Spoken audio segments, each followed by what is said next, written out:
This is Bobby, the homeless man. The story of how he became homeless is an interesting long tale which we'll save for another time. With nowhere to go, Bobby spent most of his days on the streets. All he had was the clothes on his back and a few belongings in his bag. Despite lacking money and possessions, Bobby did have an abundance of something valuable, time. But without a routine or any goals, the overabundance of time left Bobby feeling unfulfilled. Bobby receives a $5 bill from a pregnant woman passing by. "I hope this helps," the kind woman says as she walks away. $5, that's not too bad, Bobby thought. Bobby immediately pondered about the different ways he could spend his $5. Something consumable like a cup of coffee. A bag or two of chips, nah. How about something that will keep me entertained like a book or a Rubik's Cube? Or something useful like a pair of socks? No, let's buy a lottery scratch card. With his decision made, Bobby goes to the nearest convenience store and purchases a lottery scratch card with his $5. "I hope to double my money," Bobby thought to himself as he eagerly scratches the card using his dirty fingernails. Bobby scratches the card from left to right, gradually revealing the numbers hidden, a 1 and a 0, that's $10, a good start. But wait, there's more.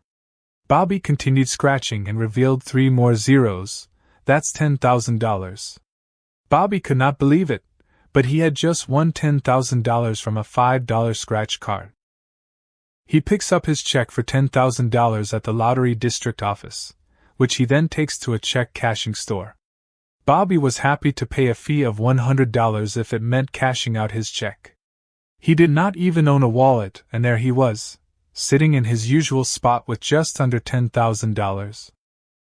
This was the most money Bobby has ever had in his entire life, and he couldn't wait to spend it.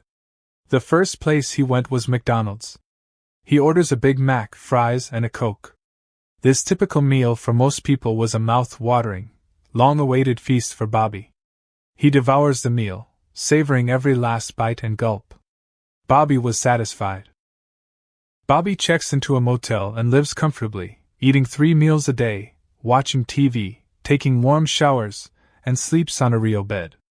He continues to live like this for several months and remains optimistic even when he is down to his last $1,000. Bobby goes to the convenience store, buys $200 worth of lottery scratch cards, and brings them back to his motel room. "I was able to make $10,000 with just $5, so with $200, I'm going to be rich."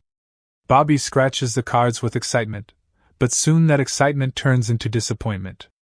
A few of the scratch cards were small winners, but Bobby ends up losing $100 overall. "That's not a big deal. I have $900 left. This will get me 180 scratch cards. I'll definitely hit it big with this many scratchers," Bobby said confidently. He spends all of his remaining money on lottery scratch cards and scratches each one in his room. After several days of buying lottery scratch cards, Bobby is down to his last $80. It's all over. Bobby spends his last $80 on one last meal and checks out of the motel. Bobby is back where he started, on the streets. A kind woman hands Bobby a $5 bill. "I hope this helps," the kind woman says as she walks away. What Bobby did next surprised even him. He chased after the kind woman and returned the $5 bill she gave him. "I need you to take this back. That $5, it's only going to feel like mine if I work for it. The lottery, the handouts, it's all just luck that runs out. I'm done chasing that quick hit. I'm going to start with nothing, but I'm going to build something real. I'm going to find someone that needs help moving a heavy couch or a yard that needs mowing." The kind woman takes the bill, nods, and smiles as she walks away. Bobby gets to work and finds a painting gig. The homeowner handed him a brush and pointed to a sun-faded bedroom. The first strokes were clumsy, but soon Bobby found a rhythm. The gentle scraping of sandpaper, the clean scent of new paint, and the steady, repetitive motion brought a quiet focus he hadn't felt in years. He painted the room. The physical labor stripped away the layers of weariness and addiction, replacing them with muscle and a clear mind. He wasn't rich. He slept in a cheap apartment, ate simple nutritious food, and saved almost every dollar. But every night, he fell asleep exhausted, and for the first time in a very long time Bobby felt a profound peaceful sense of self-respect. The work wasn't a shortcut, but it was Bobby's way forward.